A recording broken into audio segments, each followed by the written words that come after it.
Hello everyone, welcome to my channel tips on mathematics. So class 12th NCERT math का जो है आज जो है हम प्रश्नावली 1.1 पर डिस्कशन करेंगे।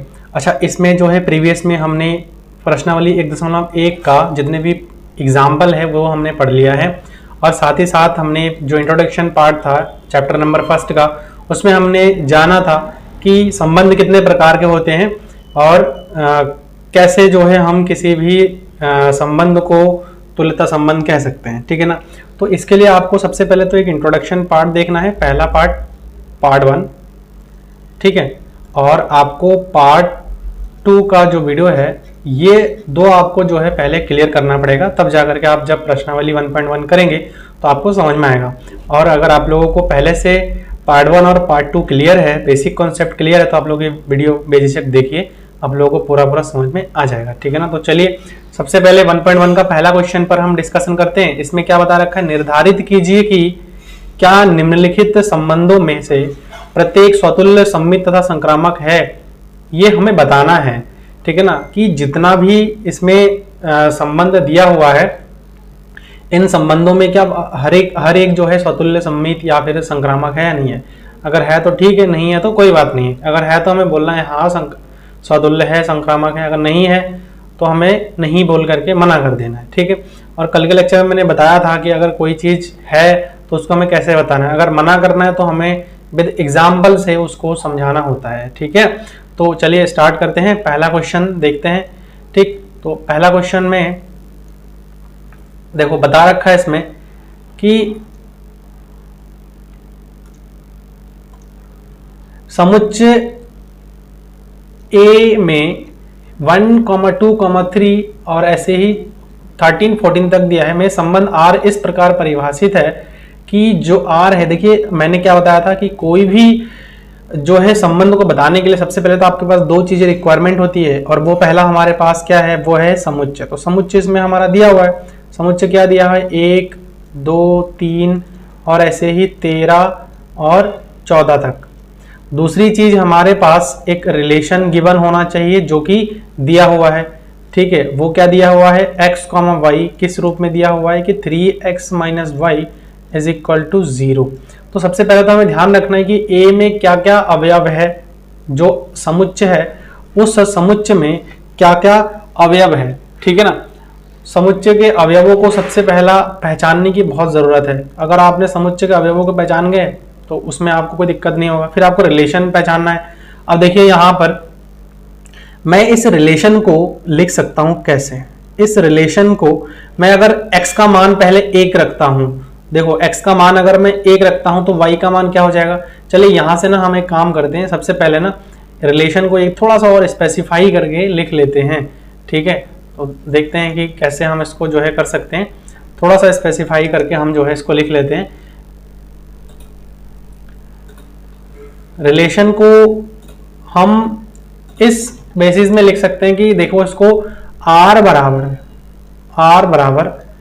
x, y such that 3x = y के रूप में भी तो लिख सकते हैं, क्योंकि हम उसको उधर ले जाएंगे तो ये आ जाएगा। अब जो रिलेशन है इसमें क्या क्या अवयव आएंगे, क्या क्या x, y आएंगे। अगर देखो मैं x का मान 1 रखता हूं यहां से, तो y का मान कितना आ जाएगा।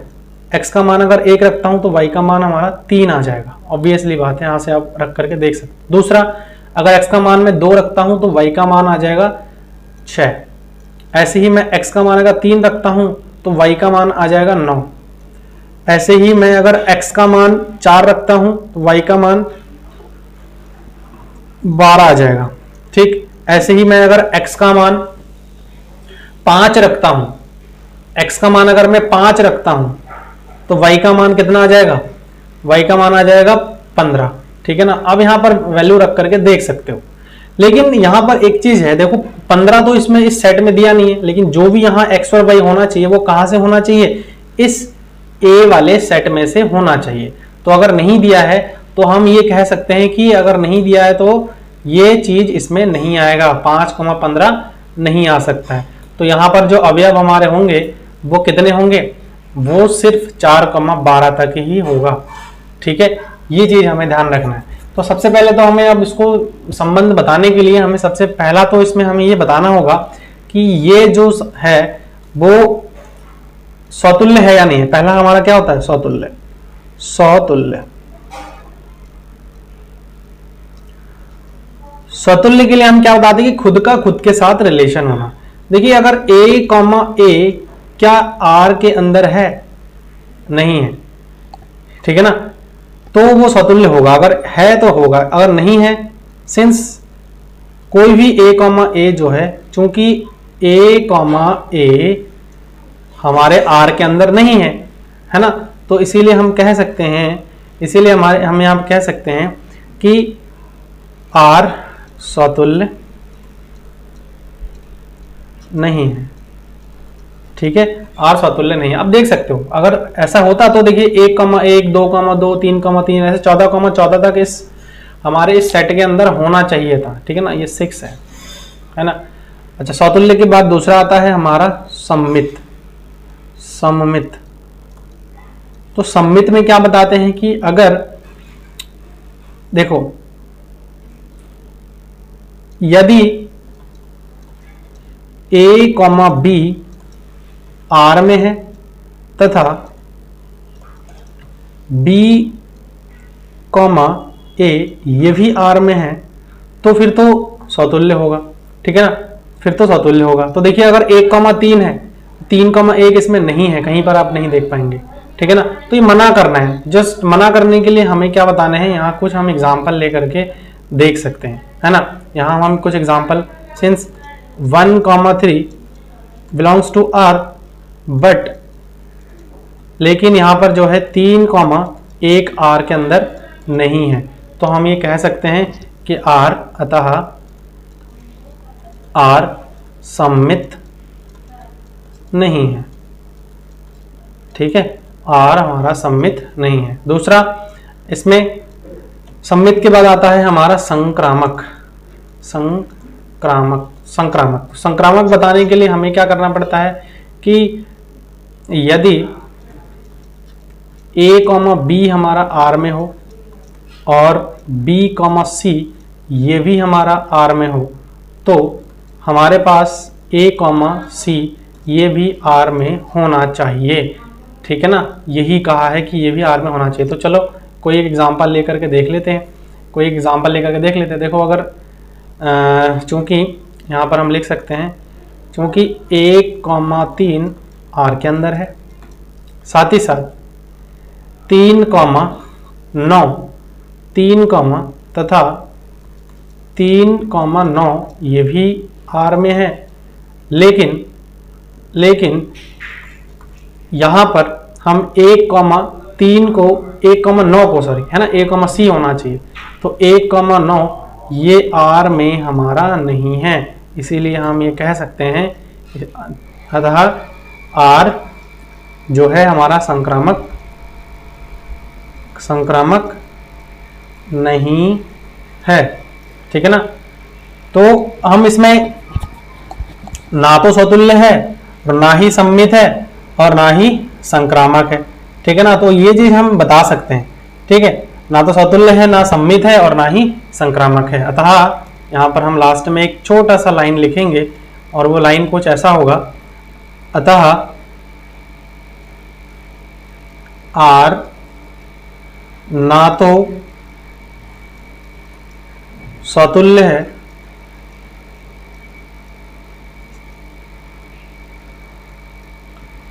ना सममित और ना ही संक्रामक, ठीक है। क्लियर हो गया है, पहला एग्जाम्पल था। अब इसको इस वे में आपको लिखना है, ठीक है। दूसरा एग्जाम्पल पर चलते हैं। दूसरे एग्जाम्पल में देखिए क्या बता रखा है, प्राकृतिक संख्याओं के समुच्चय। अब प्राकृतिक, यहाँ समुच्चय जो है वो हमारा प्राकृतिक संख्याओं का दे रखा है, और प्राकृतिक संख्याओं का समुच्चय आपको पता है कि 1, 2, 3 और इस प्रकार के सारे नंबर होते हैं, और संबंध दो चीजें दिया हुआ होना चाहिए, मैंने आपको बताया था। तो इसमें बता रखा है कि x, y किस रूप में दिया हुआ है कि y बराबर x + 5, लेकिन इसमें एक रिस्ट्रिक्शन दिया हुआ है, और वो रिस्ट्रिक्शन क्या है कि x का मान जो है 5 से छोटा होना चाहिए। तो चलिए इस चीज को हम और डिफाइन कर लेते हैं। अगर मैं देखिए आर का समुच्चय में तो हमारे बहुत सारे नंबर है, लेकिन आर में क्या बहुत सारे आएंगे? देखिए कितने रिलेशन बन रहे हैं। अगर एक्स का मान में 5 से छोटा ही रखना है तो एक्स का मान में देखो 1 रख सकता हूं, और वो नेचुरल नंबर में से ही होना चाहिए। तो अगर मैं x का मान 1 रखता हूं तो y का मान देखो कितना, 1 + 5 6। ऐसे ही x का मान अगर मैं 2 रखता हूं, x का मान अगर 2 रखता हूं तो y का मान 7 हो जाएगा। ऐसे ही मैं अगर x का मान 3 रखता हूं तो y का मान 8 हो जाएगा। ऐसे ही मैं x का मान अगर 4 रखता हूं तो y का मान 9 हो जाएगा। ठीक, ऐसे ही मैं अगर x का मान 5 तो मैं रख नहीं सकता, क्योंकि यहां पर पहले ही उन्होंने मना कर दिया है। तो ये हमारा जो है एक रिलेशन आ जाएगा। अब यहां वही चीज है, पहला स्वतुल्य बताना है हमें। स्वतुल्य के लिए हमें यहां पर जो है कैसे आप स्वतुल्य बताओगे, क्योंकि देखो मना करना है सिंपल, यहां पर है ही नहीं ऐसा कुछ a, तो यहां पर हम लिख सकते हैं चूंकि 1,1 नॉट बिलोंग्स टू r, इसलिए हम कह सकते हैं r स्वतुल्य नहीं है। ठीक है, दूसरा आता है हमारा सममित। तो सममित होने के लिए मैंने बताया था कि अगर 1,2 है तो 2,1 भी बिलोंग करना चाहिए। हम यहां पे फिर से लिख सकते हैं चूंकि 1,6 ये r में तो है, लेकिन 6,1 ये चीज हमारा r के अंदर नहीं है। तो जब ये चीज r में हमारा नहीं है तो हम कह सकते हैं अतः r क्या नहीं है? सममित नहीं है, सममित नहीं है। ठीक है, सममित। फिर आता है हमारा संक्रामक। तो संक्रामक जानने के लिए, संक्रामक के लिए क्या होता है? संक्रामक के लिए अगर 1,2 है, ठीक है ना, कोई एग्जांपल हम यहां से ले लेते हैं, लेकिन ऐसा कोई एग्जांपल पॉसिबल ही नहीं हो पा रहा है कोई ऐसा एग्जांपल? देखो नहीं है ना। तो हम जो है इसमें बता सकते हैं कि संक्रामक नहीं है। कैसे नहीं है? चूंकि यहां पर हम बता सकते हैं सिंस x, y r में है, y, z r में नहीं है, ऐसा कोई हमें नंबर नहीं देखा। तो 1,6 कुछ होना चाहिए था। ऐसे 2,7 तो 7, कुछ होना चाहिए था, है ना। ऐसे ही 3,8 तो 8, कुछ होना चाहिए था। तो ऐसा तो हमारे पास पॉसिबल है नहीं और हमें दिख भी नहीं रहा है। ठीक है ना। तो जब ऐसा केस है तो इन दोनों के लिए हम ये कह सकते हैं कि जो x, z है वो हमारा r में नहीं है। अतः हम ये कह सकते हैं r संक्रामक नहीं है। ठीक है, तो इसमें भी हमें लास्ट में एक लाइन हमें लिखना है, और वो लाइन क्या होगा? अतः r ना तो स्वतुल्य है, ना ही सममित है, और ना संक्रामक है। क्लियर? इतना आई थिंक आप लोगों को समझ में आ गया है। चलिए अब अगला जो क्वेश्चन है उस पर देखते हैं।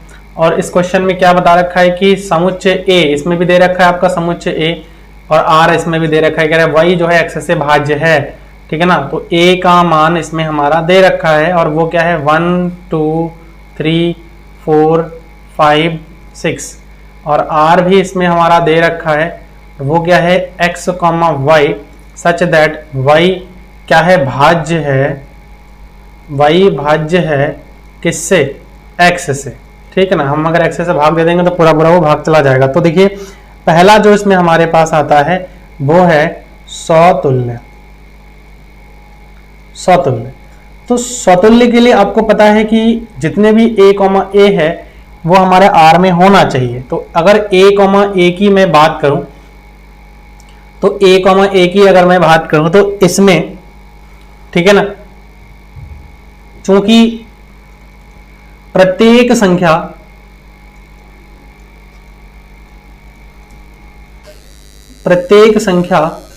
स्वयं स्वयं से भाज्य होते हैं, अतः इसीलिए हम यहाँ पर कह सकते हैं कि जो a, है वो R के अंदर है। ठीक है, बाय एग्जांपल भी आप देख सकते हो कि अगर मैं 1, 1 लेता हूं तो 1 से विभाजित हो जा रहा है ना। ऐसे में 2, 2 ले लेता हूं तो वो विभाजित हो जाएगा। तो हम यहाँ पर लिख सकते हैं अतः R स्वतुल्य है। ठीक है, R जो है स्वतुल्य है। दूसरा आता है इसमें सममित। तो सममित में क्या है कि अगर a, b अगर R में है तो b, a भी R में होगा। तो हर एक के लिए सच होना चाहिए ये बात। तो क्या हर एक के लिए ये चीज सच होगा? देखिए, अगर मैं कहता हूं कि 2, 4 जो है R में है क्यों? चूंकि 2, 4 भाज्य है 2 से। इसका मतलब यही होता है, यहां लिख सकते हैं हम इंप्लाई करके।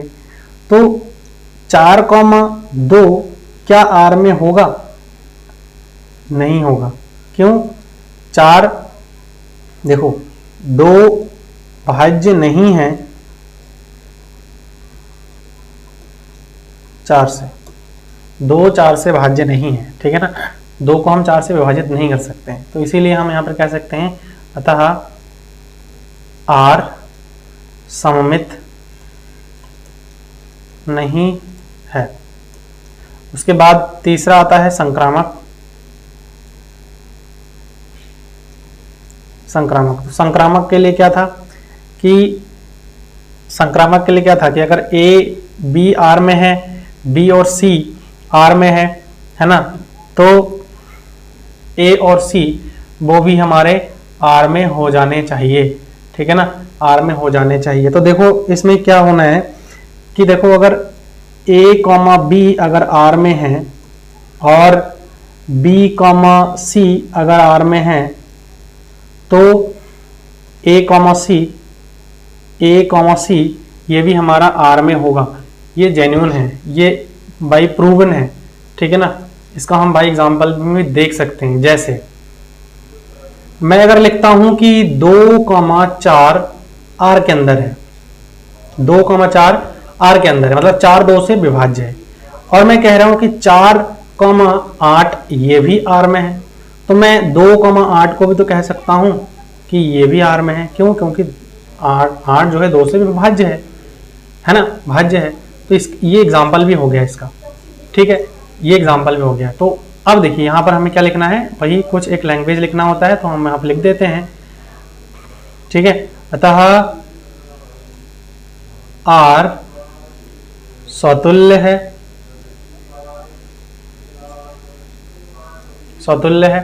ठीक है, सममित नहीं है और ना ही संक्रामक। ठीक है, ये लाइन आपको लिखना है। तो ये चीज जो है आई थिंक आप लोगों को क्लियर हो गया है।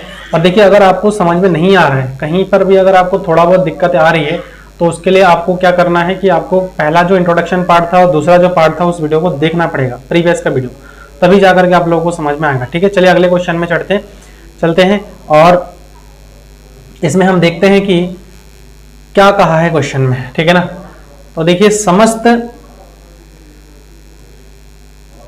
समस्त पूर्णांकों के समुच्चय में, अब पूर्णांक दे रखा है यहाँ जो समुच्चय दे रखा है वो पूर्णांक, और पूर्णांक क्या होता है, सारे के माइनस के नंबर, ठीक, 0 और सारे प्लस के नंबर होते हैं, ये हमारे पूर्णांक होते हैं। R दे रखा है इसमें R क्लियरली मेंशन कर रहा है कि जो x, y है वो x माइनस वाई एक हमारा क्या है, एक पूर्णांक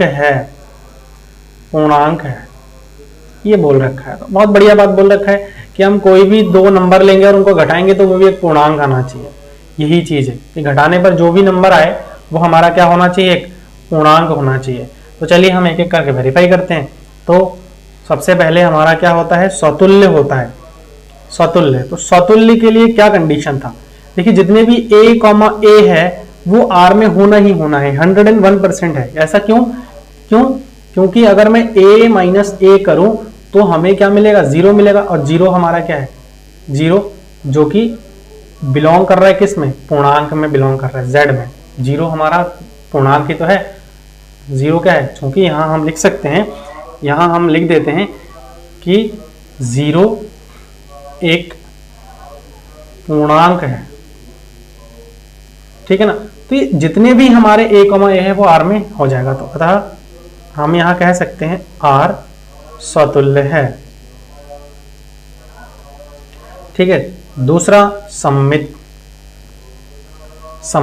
देखिए इसमें भी वही है, सममित हो जाएगा। ये क्यों हो जाएगा? क्योंकि अगर मैं a, b करता हूं, ये r में होगा, ये r में होगा। क्यों?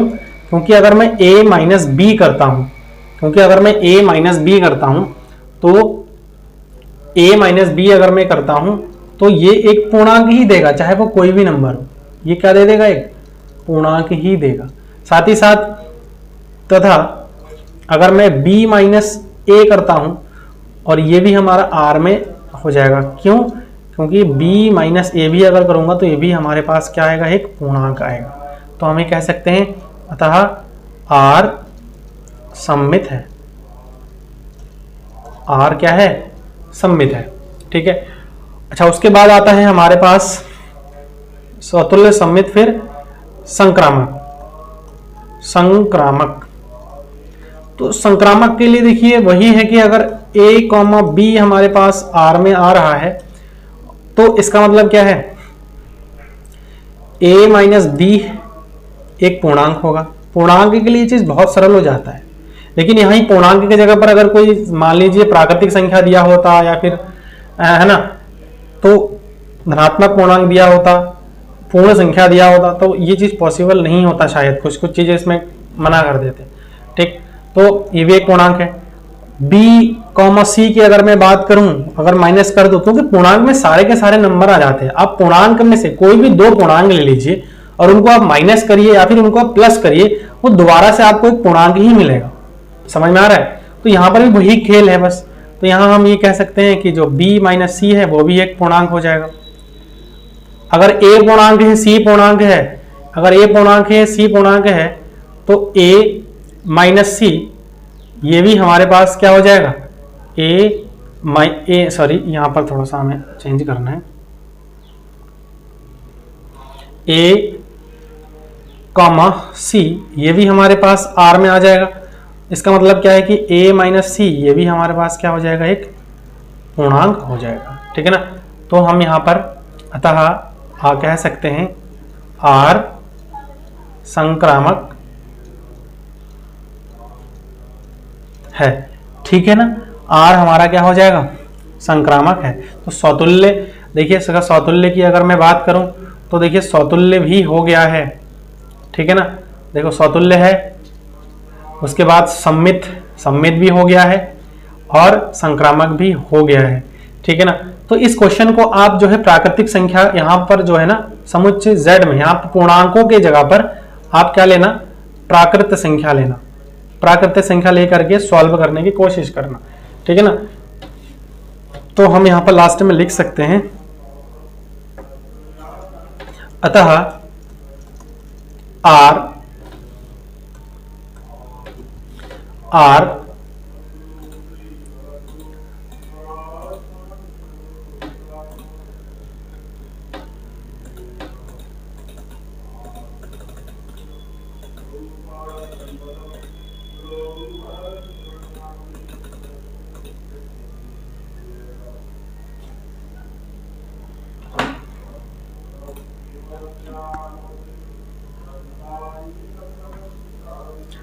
अतः r स्वतुल्य,